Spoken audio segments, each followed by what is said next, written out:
여러분에게 양해를 좀 구하겠습니다. 지금 제가 목이 매우 지금 잠겨 있어서 조금 예열이 되면 풀릴 거예요. 너무 염려하지 마시고 오늘 좀 불편하시더라도 양해해 주시고 들어주시면 고맙겠습니다. 버티는 것도 능력이라고 그러잖아요. 오늘은 좀 버텨주시기를 바라겠습니다. 우리 앞뒤 좌우로 한번 인사하겠습니다. 모든 것이 하나님의 은혜입니다. 이렇게 앞뒤 좌우로 인사하시겠습니다. 예. 우리 한번 옆 사람 손을 잡아주시면서 다 당신 덕분입니다. 예.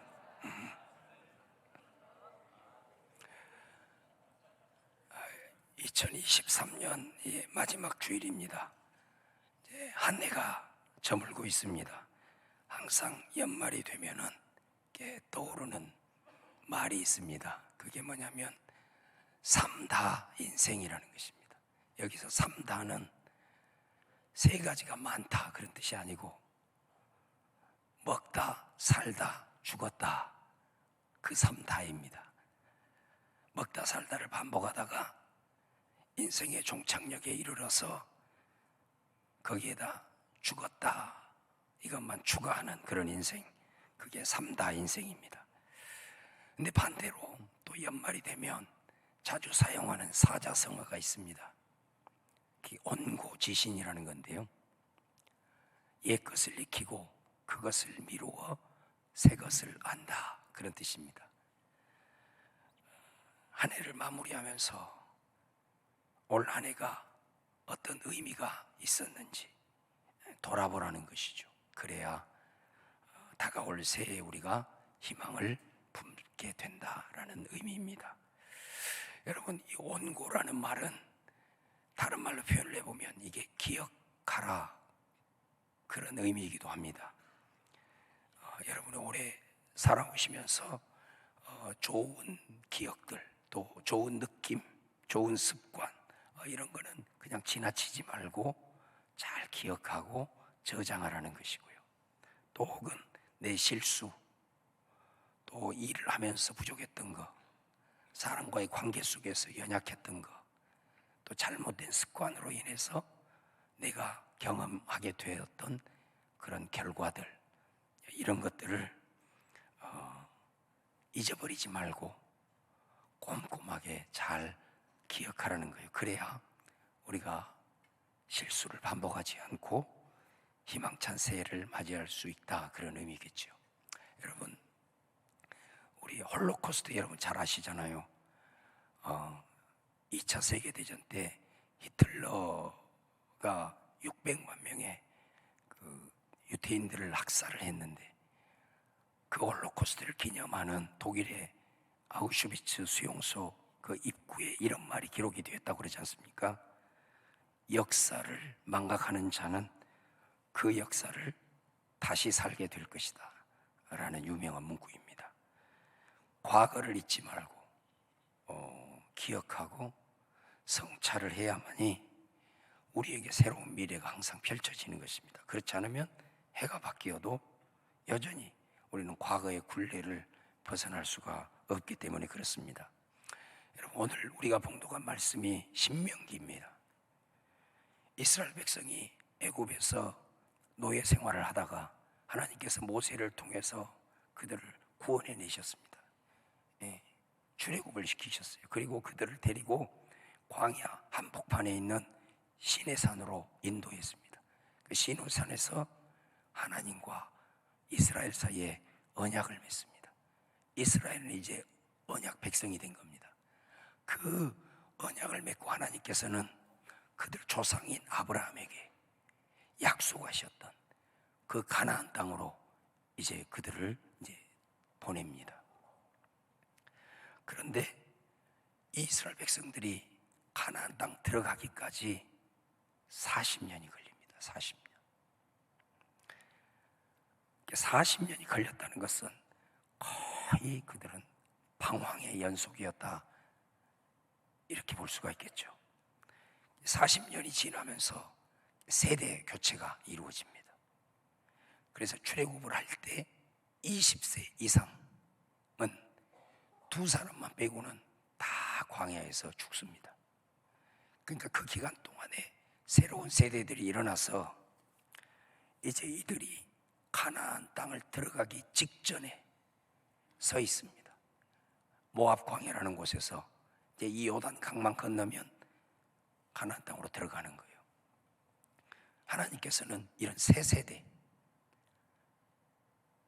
가나안 땅, 약속의 땅을 들어가기 위해서 서 있는 그런 새로운 세대들을 향하여 바로 주신 말씀이 신명기입니다.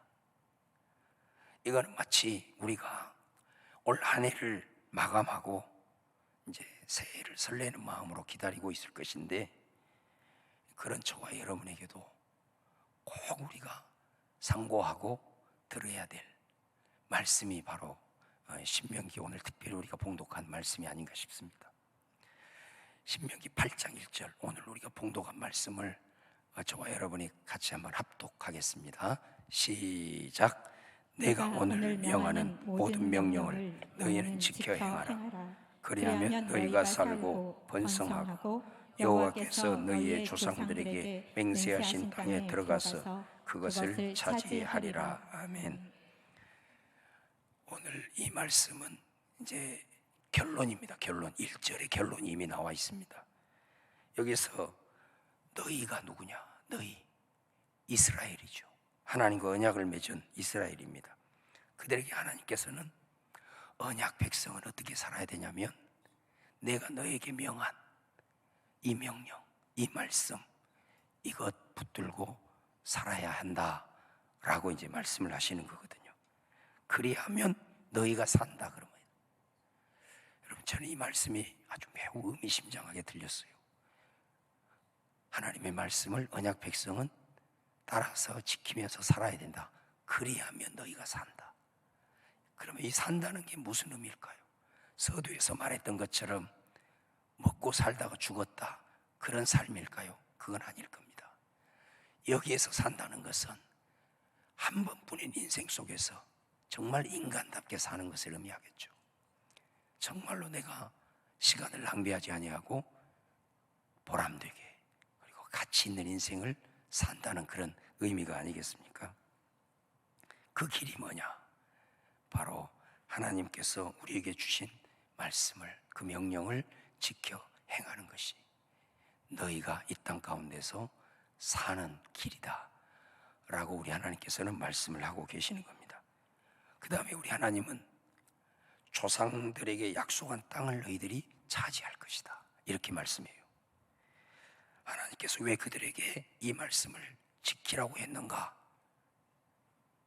현재도, 지금 살아가는 현실 속에서도 의미 있는 인생을 사는 것이지만, 앞으로 너희들에게 남겨진 미래를 보장하는 길이기에 너희는 반드시 말씀을 따라서, 그 명령을 따라서 지켜야 된다라고 말씀을 하는 것입니다. 여러분, 오늘 이 8장 2절을 한번 같이 한번 보도록 하겠습니다. 시작.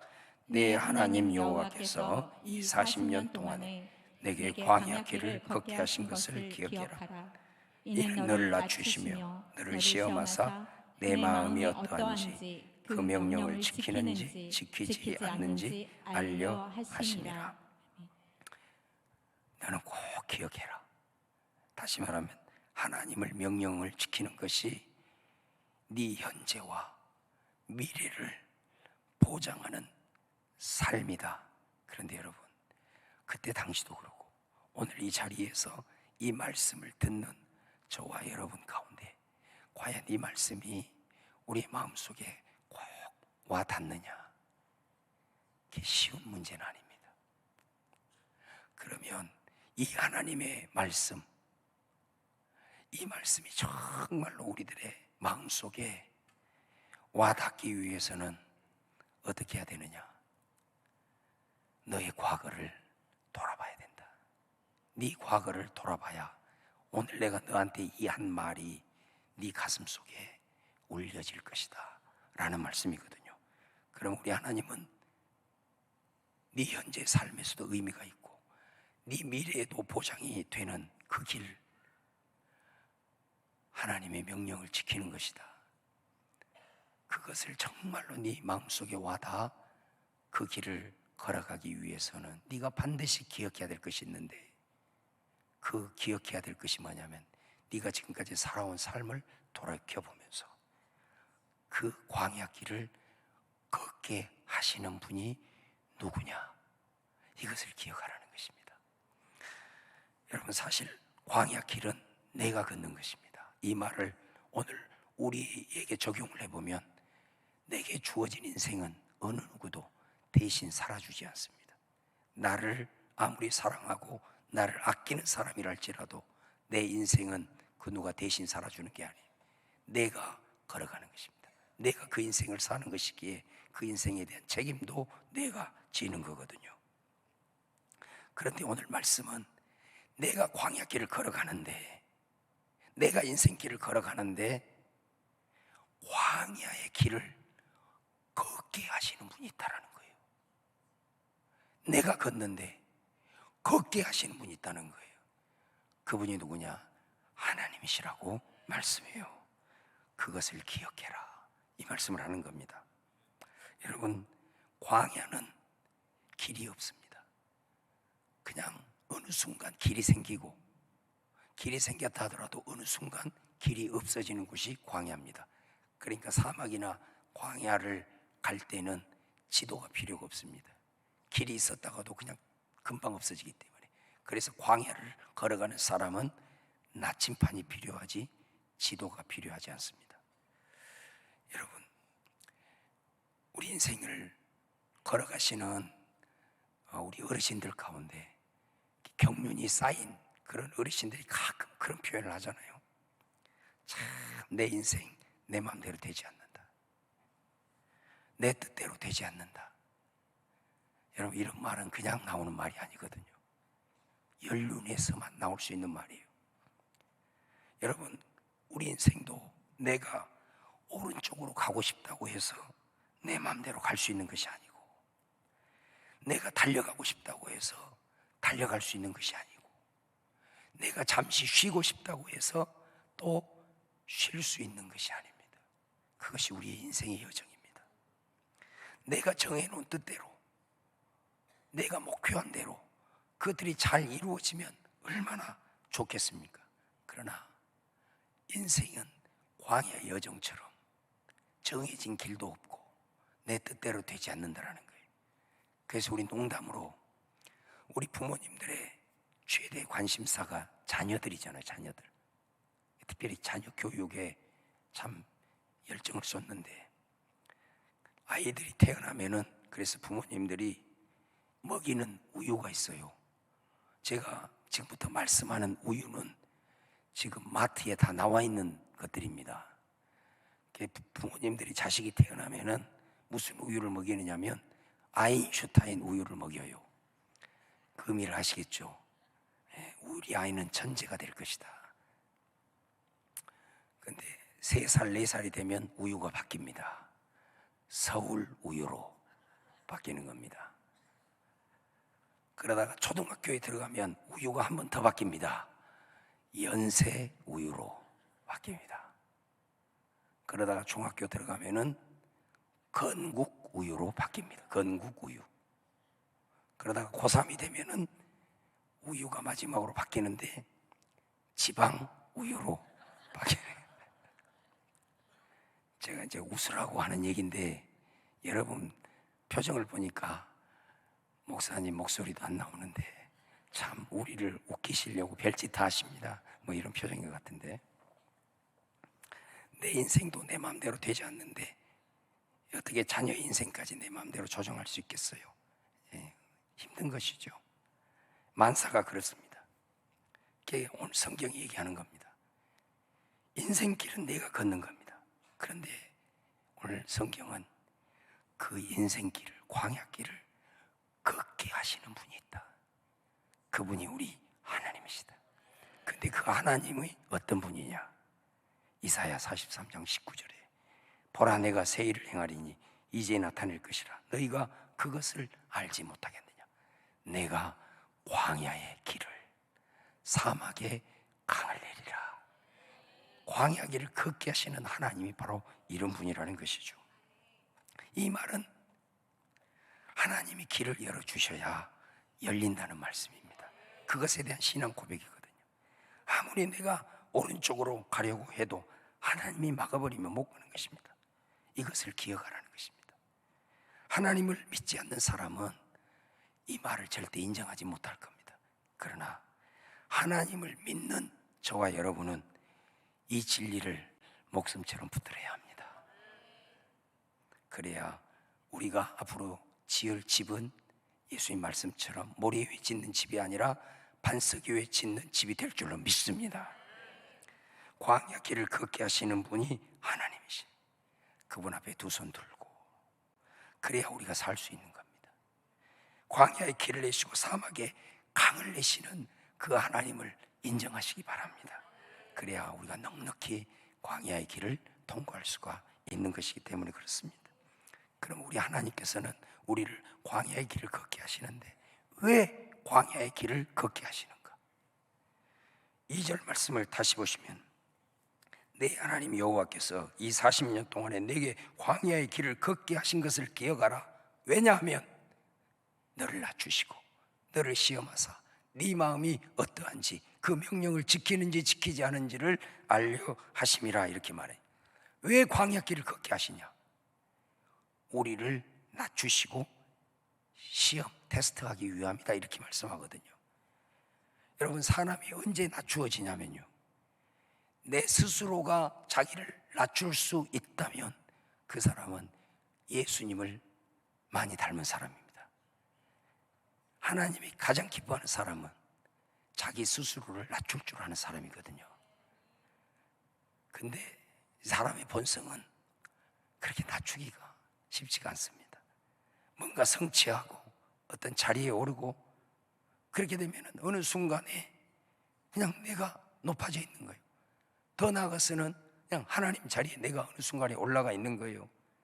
그래서 말하고 행동하는 것이 마치 하나님이 없는 자처럼 그렇게 살아가는 경우도 종종 보지 않습니까? 그래 하나님은 교만한 자를 대적하신다, 그렇게 말씀합니다. 왜 교만한 자를 대적하냐? 이 교만하다는 것은, 높인다는 것은 뭐냐면, 한마디로 말하면 하나님 없이도 내 스스로의 힘으로 살 수 있다고 생각하는, 이게 교만이거든요. 여러분, 이게 창세기 3장의 선악과 사건이에요. 하나님을 의지하지 않고 너도 하나님처럼 될 수 있어, 이게 사탄의 유혹이었잖아요. 그래서 그 유혹에 넘어가서, 그래 나도 하나님처럼 된다는 게 뭐예요? 그게 하나님 없이도 내 스스로의 힘으로, 내가 가지고 있는 자원으로 얼마든지 살 수 있어. 결국은 이게 인간의 타락이 된 결정적인 계기가 되었단 말이죠. 그래 하나님은 그래서 교만한 자를 대적하시는 거예요. 여러분, 하나님이 우리를 대적하면은 거기에는 무슨 소망이 있겠습니까? 그래서 우리 하나님은 절대로 이 교만에 빠지지 않고 우리를 낮추시기 위해서 우리를 광야의 길로 우리를 인도하시고 광야의 길을 걷게 하신다라고 오늘 말씀하는 거예요. 그 인생에 찬바람이 불어오는 고난의 광야 앞에 장사가 없기 때문에 그렇습니다. 여러분, 우리가 참 그 인생에 쓰디쓴 고난을 한번 직면하면 사람들은 자신의 한계를 직시하게 돼요. 광야를 통과하면서 내가 스스로 살 수 있다고 생각을 했는데 이 광야를 한번 깊이 경험을 하게 되면은 내가 혼자 산다는 것이 그거는 불가능한 일이구나, 요거를 깨닫게 되면 세상에서는 그 사람을 뭐라고 부르냐면 철이 들었다라고 얘기를 하는 겁니다. 그리고 신앙적으로는 그런 사람을 뭐라고 그러냐면 믿음이 성숙했구나, 이렇게 말하는 것입니다. 여러분, 하나님을 의지하고 그분의 뜻대로 사는 것이 우리 하나님 말씀한 대로 진짜 한 번 사는 인생을 가볍게 보람되고 의미 있게 사는구나 라는 것을 깨닫는 것이 자기를 낮추는 거고, 그것을 위해서 우리 하나님은 우리를 광야의 길을 걷게 하신다라는 것이죠. 그 다음에 두 번째는 하나님의 말씀으로도 우리가 넉넉히 세상을 승리하면서 살아갈 수 있다는 것을 알게 하기 위해서 우리를 광야 길을 걷게 하신다라는 것입니다. 3절 말씀을 함께 봉독하겠습니다. 시작. 너를 낮추시며 너를 줄이게 하시며 또 너도 알지 못하며 내 조상들도 알지 못하던 만나를 내게 먹이신 것은 사람이 떡으로만 사는 것이 아니요 여호와의 입에서 나오는 모든 말씀으로 사는 줄을 내가 알게 하려 하심이니라. 아멘. 광야의 길을 걷게 하시는 두 번째 이유는 사람이 사는 것은 하나님의 입에서 나오는 말씀으로 사는 것임을 알게 하기 위함이다라는 것입니다. 여러분, 광야는 우리 인생 자체이지만 또 광야가 가지고 있는 의미 중에 하나가 뭐냐면 고난을 상징합니다. 광야는 단 하루도 그곳에서는 사실 살 수 없습니다. 낮에는 불볕더위 때문에 일사병에 걸리기 쉽고 저녁에는 찬 날씨 때문에 추워서 죽을 수도 있고요. 또 갑작스럽게 찾아오는 맹수에 잡혀 먹힐 수도 있고 아무것도 없는 그곳에 목말라 혹은 굶어 죽을 수도 있는 곳이 사실은 광야거든요. 그런데 여러분, 오늘 이 말씀을 가만히 보면 이스라엘은 아무것도 없는 그곳에, 보호장치가 하나도 없는 그곳에서 40년을 살아남았다는 겁니다. 어떻게 이 사람들이 살 수 있었을까요? 놀라운 것은 그들은 그곳에서 그들이 평안하고 그들이 먹고 살만한 그런 곳에서는 한 번도 경험할 수 없는 것을 광야에서 경험을 합니다. 그게 뭐냐면 만나였어요. 만나. 이 만나는 그들이 농사 짓는 것도 아니고 뭘 뿌리는 것도 아니고 생산하는 것도 아닌데 그냥 이것은 하늘에서 내린 거거든요. 이 만나를 통해서 그들은 40년을 죽지 않고 살아났던 걸 보게 돼요. 오늘 4절에도 보면 이 40년 동안에 내 의복이 헤어지지 아니하였고 내 발이 부르트지 아니하였느니라 이렇게 말씀합니다. 이거는 뭐냐? 죽을 것 같은데 절대로 죽지 않는다는 것입니다. 여러분, 저는 이 말씀을 보면서 바로 이 지점이 그리스도인과 비그리스도인들의 차이를 이곳에서 우리는 발견할 수 있겠구나 묵상했습니다. 다른 말로 말하면 우리 인생의 어떤 결정적인 위기의 순간 앞에서 우리가 하나님을 믿고 내가 하나님의 언약 백성이라고 하는 이 신앙의 힘이 얼마나 위대하다라는 것을 깨닫게 되는 것이죠. 여러분, 사람들은 모든 것이 다 끝났다고 이제는 더 이상 내게는 소망이 없다 생각하면 오늘 이 시대를 보십시오. 얼마나 많은 사람이 스스로 목숨을 끊고 죽음을 선택하는 사람이 얼마나 많습니까? 그런데 여러분, 하나님의 택함 받는 백성은 죽지 않습니다. 더 정직하게 말하면 하나님이 죽도록 절대로 내버려 두지 않는다라는 것이거든요. 다시 일어나게 하나님이 광야의 고통 속에서 죽을 것 같은데 놀랍게도 평소에는 전혀 경험하지 못했던 은혜들이 만나처럼 부어지기도 하고 내 의지와는 상관없이 하나님께서 피할 길을 내시고 새 길을 여는 것임을, 얼마나 놀라운 은혜인지. 이 이스라엘 백성들이 40년 여정 속에서 그들이 역사를 이어가고 살아남을 수 있었던 것은 바로 광야에서만 경험할 수 있는 하나님의 손길과 우리를 강권적으로 붙드시는 은혜인 줄로 믿습니다. 광야에서 우리가 인생길을 걸어가고 고난에 직면할 때 하나님이 그 길을 걷게 하시는 것은 우리를 죽어서 망하게 하심이 아니고 그것을 통해서 하나님의 백성은 세상이 얘기하는 떡이 상징하는 세상적인 것으로만 사는 것이 아니라 하나님의 말씀으로, 하나님이 너에게 명령하신 그 말씀으로 승리하고 살아갈 수 있다라는 것을 이걸 통해서 우리에게 보여주시는 것입니다. 이제 새로운 세대들이 그 가나안을 앞에 두고 우리 하나님이 너희 40년을 한번 쫙 들어가기 전에 한번 돌아봐라. 그곳에서 너희들이 어떻게 버틸 수 있었고 어떻게 그 광야를 헤쳐나올 수 있었느냐. 하나님의 말씀이 너희들에게 증거되어지고 그 하나님의 말씀으로 인도할 때 불가능한 것 같았지만 너희들이 그 말씀을 따라서 한 걸음을 내디딜 때 길이 열리지 않았느냐.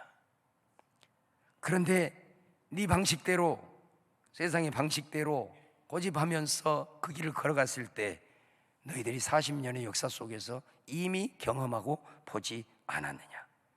될 것 같았지만 안 된다는 거예요. 지금 여기에 남아있는 사람 중에 과연 누가 여기에 서 있느냐, 그것을 돌아보고 꼭 기억하라고 우리 하나님께서는 말씀을 하고 있다는 겁니다. 그 다음에 마지막 세 번째는, 하나님이 우리의 광야의 길을 걷게 하시는 것은 다가올 축복을 준비하기 위해서입니다. 여러분 5절 6절을 보시면, 너는 사람이 아들을 징계함 같이 내 하나님 여호와께서 너를 징계하시는 줄 마음에 생각하고 내 하나님 여호와의 명령을 지켜 그의 길을 따라가며 그를 경외할지니라. 여러분, 사람이 아들을 징계할 때 그 아들을 너 죽어버려라, 너 망해버려라, 그렇게 징계할 부모가 어디가 있습니까? 그 징계라는 것이 뭡니까? 그 징계를 통해서 앞으로 내 사랑하는 자녀가 펼쳐질 앞길 가운데 그 상황들을 넉넉하게 헤쳐나갈 수 있도록, 당당하게 살아갈 수 있도록 훈련이잖아요. 그래서 여러분, 이 징계가 영어 표현으로 discipline, 이 훈련이라는 말이 훈련. 하나님의 마음이 그런 마음이다라는 거예요. 너를 광야에 걷게 하신 것은 너를 망하게 하기 위함이 아니라 너가 알지 못하는,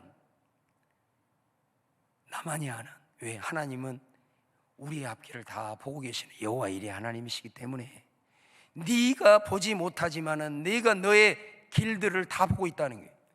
그 길들을 걸어감에 있어서, 그 길들을 걸어가면서 그 속에서 내가 너를 위해서 준비한 것들을 누리고 그것들을 누리면서 살아갈 수 있기 위해서 내가 너를 광야의 길을 걷게 한다는 거예요.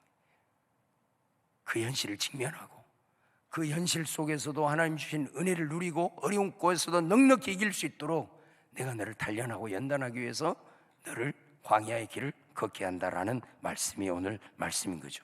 그래서 여러분, 오늘 봉독하지 않았지만은 신명기 8장 7절 이하에 보면, 7절에 이제 너희들은 네 하나님 여호와께서 너를 아름다운 땅에 이르게 하실 것이다. 너에게는 이제 이런 미래가 너희들에게 펼쳐 있어. 이스라엘 백성들에게 약속하신 가나안 땅처럼 우리에게도 동일한 그런 미래가 펼쳐 있는 거거든요. 9절에 네가 먹을 것에 모자람이 없고 내게 아무 부족함이 없는 땅이 될 것이다. 기대하라는 말 아니겠습니까? 하나님이 너를 위해서 준비한 새로운 시간들, 새로운 삶의 여정들 기대해라, 기대해라. 하나님이 준비하고 계시기 때문에. 10절에 네가 먹어 배부르고 내 하나님 여호와께서 옥토를 내게 주셨으므로 말미암아 그를 찬송하게 될 것이다 라고 말씀하고 있는 걸 보게 됩니다. 여러분, 40년의 광야를 뒤로하고 새로운 시대를 맞이하기 위해서 그들이 서 있습니다. 그들 앞에 놓인 여정이 정말 복이 되기 위해서 반드시 40년의 여정을 돌아보러 기억하라, 이렇게 말씀하고 있어요.